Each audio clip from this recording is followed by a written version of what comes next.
All right. So I wanted to talk about this yesterday, but I was pretty busy yesterday, so I didn't get a chance to talk about it. But Bungie laid off 220 people, 155 moving to Sony, and 75 to a new studio. Um, this is a big deal because Bungie already laid people off very recently. I believe earlier this year. Already. And Bungie obviously being the studio that owns Destiny 2. Destiny 2 is a weird spot of a game because sometimes, like January, February, yeah, they had like their recent big update or their big patch or whatever, their big content update, yearly content update, and apparently it was good, but it was their highest rated DLC ever. Yeah, apparently it was really good, but it undersold. What? Wait, it undersold the one that sucked? Is that in here? Because I just clicked on this link. So we are overambitious, our financial safety margins were subsequently exceeded, and we began running in the red, says CEO Pete Parsons. So this is actually, the reason why this is so important, and I think you should think it's important even if you don't play Destiny, is typically when an industry starts suffering, and the gaming industry has been suffering for a bit, it's only a matter of time before it comes for you. And that's the scary thing.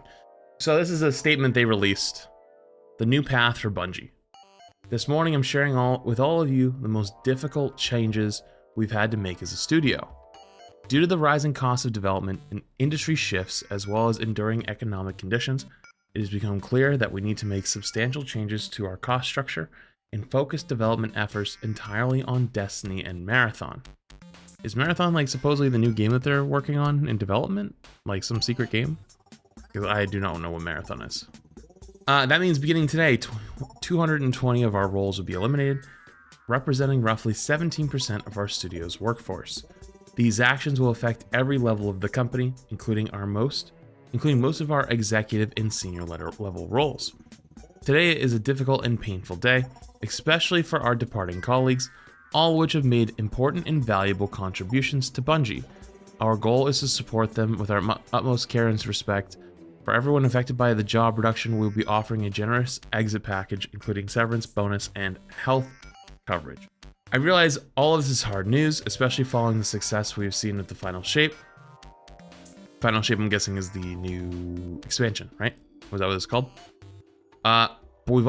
But as we've navigated the broader economic realities over the last year, and after exhausting all other mitigation options, this has become a necessary decision to refocus our studio and our business with more realistic goals and viable financials. It is okay. We're committed to two other major changes today that we believe will focus or support our focus, leverage Sony's strengths, and create new opportunities for Bungie talent.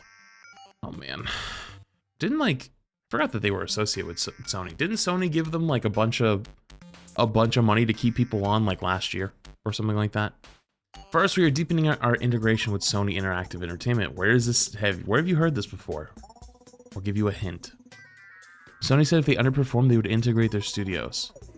Oh my goodness. Jesus. Okay, let me keep reading. Deepening our integration with Sony Interactive Entertainment. Working to integrate 155 of our roles. Sorry, I'm gonna mute all this for a little bit. Thanks, Kato. Appreciate 3 months.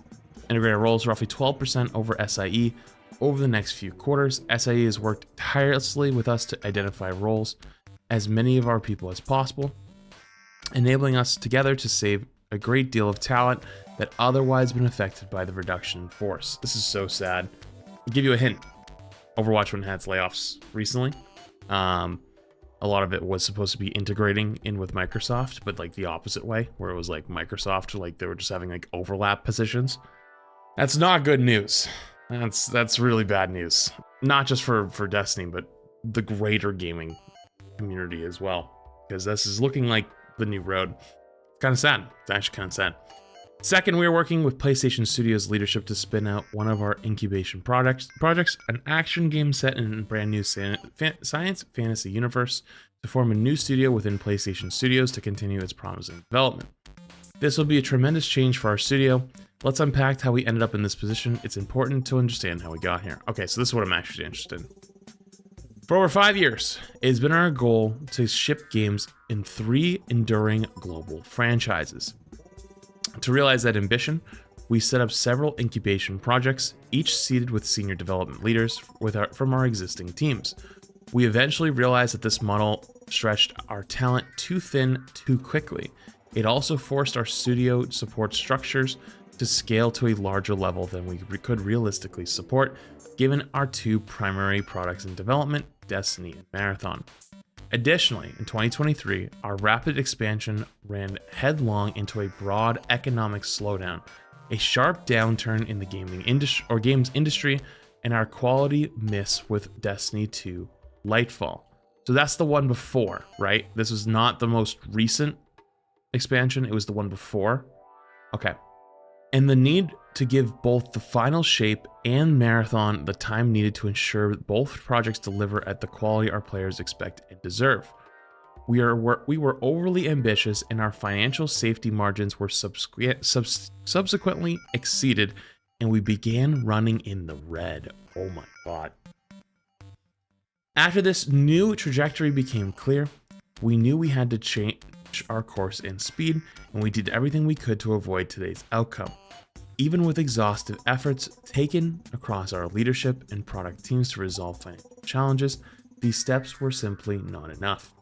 As a result, we had to say goodbye to incredible talent, colleagues, and friends. This will be a challenging time at Bungie, and we will need to help our team navigate these changes in the weeks and months ahead. This will be a hard week, and we know that teams will need time to process, to ask questions, and absorb the news. Okay. We still have over 850 members. Yeah. Okay. This is actually really sad, though.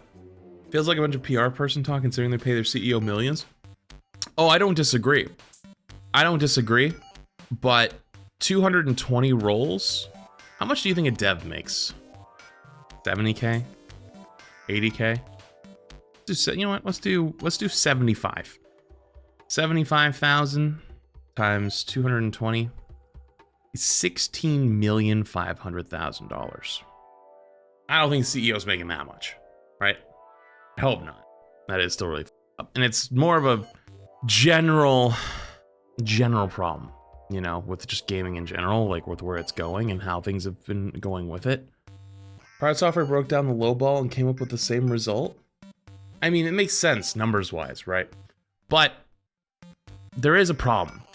I don't know if this is true or not. I need your guys' help, because I saw TikTok last night that said that the CEO apparently bought a bunch of cars, but that's not the fucked up part. Like, if you want to spend all your money on whatever you want, that's fine. But the fucked up TikTok was that he invited some employees to come look at his cars and then laid them off 2 days later. That's the thing. Is that true? Is it just a random TikTok, or is this something that actually legitimately happened? No, this wasn't the one I was thinking of. Pete Parsons has spent $2.4 million on cars, trucks, and bikes in one single auction site in late 2022. Since the Bungie layoffs in October 2023, he spent around $500,000 on vehicles. Shame, shame, shame. Listen, I'm not defending that. I'm not saying, first off, that's an insane list. That is crazy. Not really defending it. I'm not trying to defend it at all. I don't think these cars would have saved him. I don't think it saves that many employees. It would have saved a lot of people. Don't get me wrong. It would have saved a lot of people, but it wouldn't have kept them from having layoffs. That's the only thing I can think of. But I want to know if the thing I saw, the TikTok I saw, is true, where he literally invited people to come look at the cars, like show them off to people, and then laid those people off. That is wrong. I remember the Friday before the layoffs, me and another CM were in the Another CM were in the lobby, and I literally was talking about how I didn't have enough money for groceries, and then employee services for an angel were helping me. I don't think this is it. Pete walked right up to us and bragged about a few of his new expensive cars he bought, and that we should come to his house. Oh, it is, and see them. Wait, this is a different person then, because I don't think I remember this being the tweet. After hearing how we weren't making enough money, we did not make Dylan's money. Dylan was senior, and we were not allowed to go for any senior roles without our department. He also made shit money when he first started. The pay was atrocious if you were in soft skills. I remember looking at them and being like, wasn't that weird? Why couldn't he look us in the eye? And I had a bad feeling. I was told I was being too paranoid, but it didn't sit right. A few Monday morning, getting an HR invite at 6 a.m. Even though I said specifically I would never talk to HR without a manager present, due to the horrible interactions with the head of HR there, she's gone thankfully. When I couldn't get a response on what the meeting was, I knew. Then I started digging, and I should not have stopped digging since October. No, this isn't the tweet then. There's so much more that comes out of it in the few years to protect people. But I want to say this falls squarely on leadership. There were amazing members of Friendship Joe and Katarina among them, but the problem at the top has been a problem since the 90s. How QA has been treated. Okay, like this is terrible. This is awful. This isn't the thing I was talking about though, right? This is something else. Oh, it was this one. It was this one. This is the one I saw. Okay, this is it. I knew it. It was TikToks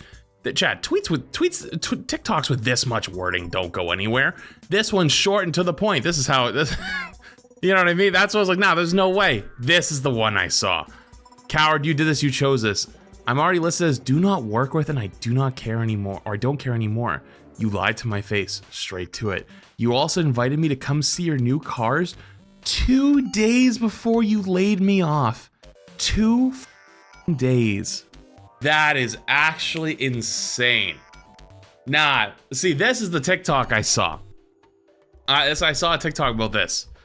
You know, any way you slice it, like about like company financials and whatnot, like unless the guy is making more than what it was the number we came up with, it was like almost 17 million a year, then it wouldn't have even like salary cuts wouldn't have saved the layoffs.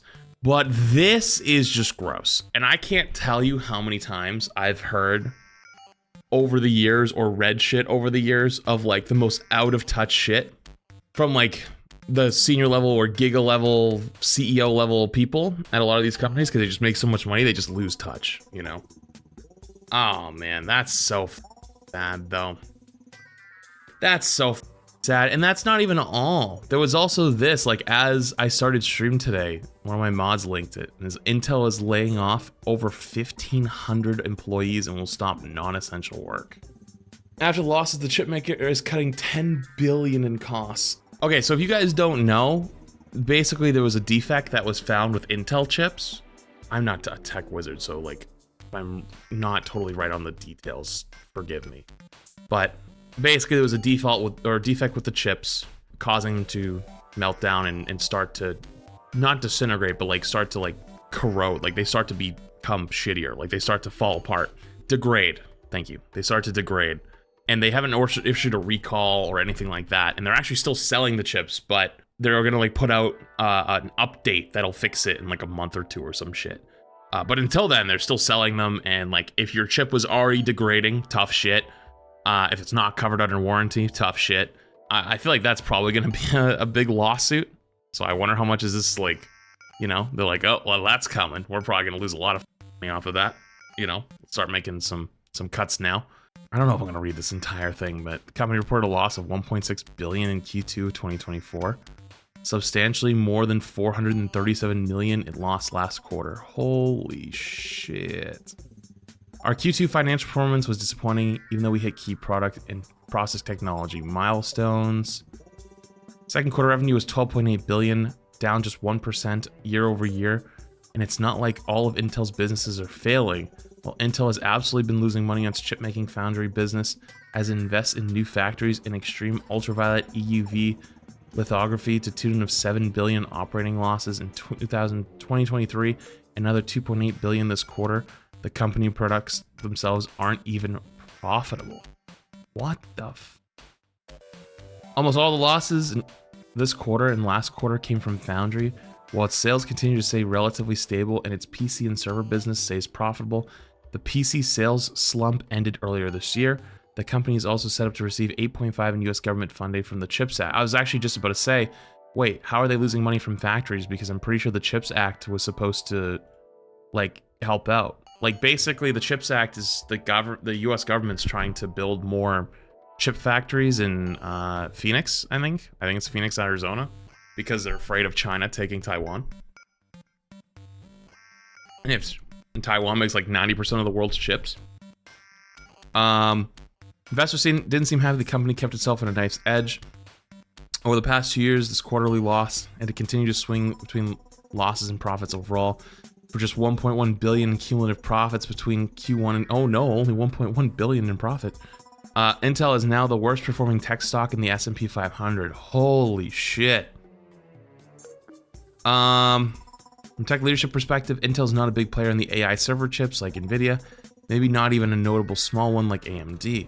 Its relatively recent into graphics has yet to impress, and it had to overhaul its flagship laptop chips significantly to address the external threat of an ARM's chips from the likes of Qualcomm from Apple, which can offer more battery life than Intel. Like competitors, the company now partially relies on TSMC, which is oh my god, this is the Taiwanese chip making company, not just its own foundries, to help produce some of its most advanced chips. Microsoft recently followed Apple's lead in ditching Intel chips for the latest slate of consumer hardware, including the Surface Laptop and Surface Pro, and launched its Copilot Plus PC initiative exclusively with Qualcomm without waiting for Intel or AMD's new flagship laptop chips to join them. Intel is currently dealing with 2 generations of potential defective desktop CPUs, that's what I was talking about earlier. Through the company's current beliefs, it can mitigate the issue with a software update and doesn't currently plan recalls. That was what I was just talking about. I think that's probably gonna end up being a massive lawsuit, because like, if you have an Intel chip and you're running it, I have one actually, by running it at all until the update, you technically run the risk of beginning the decay process, and it's irreversible. Yeah, that's no good. The company's earnings call, Intel CFO David Zinsser just suggested that the company's next flagship AI laptop chip, Lunar Lake, won't be enough to turn things around. Yo, listen, man, is it just me who's also tired of hearing about AI? I'm so sick of it. I saw some, it was like an Apple promotion that like the next iPhones are gonna have. It's like, all right, no, it's not like the next iPhone's gonna be like the first like big step, but it's like either the 14 or 13 or 15, I forget what generation is like the only one, like the oldest one that can have AI, but like the new iPhone will be like the first phone you can have that has like AI really integrated, and how consumers are excited. And I was like looking at it, I was like, who the f is excited for this? I'm not excited for this. It doesn't seem that good at all, you know? Well, he says the AI PC is a big winner for the company. Intel plans to ramp up the product significantly next year to meet market demand. He also described Lunar Lake as a narrow targeted product that relies on external wafers, manufactured by TSMC, not Intel. Intel also needs to buy the memory it's including on each chip, as Lunar Lake laptops don't have separate memory sticks. Those are reasons why Lunar Lake will only modestly improve the company's situation in 2025. The good news is the follow-on product, Panther Lake, is internally sourced on Intel's own process, i8A, and has much improved cost structure. Says Zinner, Lunar Lake is coming along as soon as September. Panther Lake will start ramping up in the second half of 2025, but the huge volume benefits of that chip won't come until 2026, he says. On server chips, Gelsinger says Intel is having to fight to win sockets away from AI chip makers, but that Intel's own Granite Rapids Neon server processors are looking very positive. This is their cost reduction plan. Respond to market conditions and drive efficiencies, enabling new operation model. Sustain investment strategy or investment needed to fund execute our strategy. Aligning oh my god, Corpo. Dude, shut the up. This is literally a bunch of nothing. Intel previously had a big round of layoffs in October 2022, when it also announced it would cut between $8 billion and $10 billion in costs every year through 2025. But the company didn't shrink all that much as a result. While headcount dipped around roughly 5% in okay. I don't think there's anything else really in here that's that much worth talking about, but Jesus fucking. Oh, this sentence literally mean nothing. No, they don't mean a thing. It sucks. It sucks. Because it's not even just gaming, it's all of tech. I don't really see it getting better either for a while. Or at least till interest rates come down. Then they can start borrowing money and worrying about it later. Alright, I'm done with the depressing ass shit. I just kind of wanted to talk about it a little bit and just go over it and read it, because typically that's stuff I just read in my own time. So,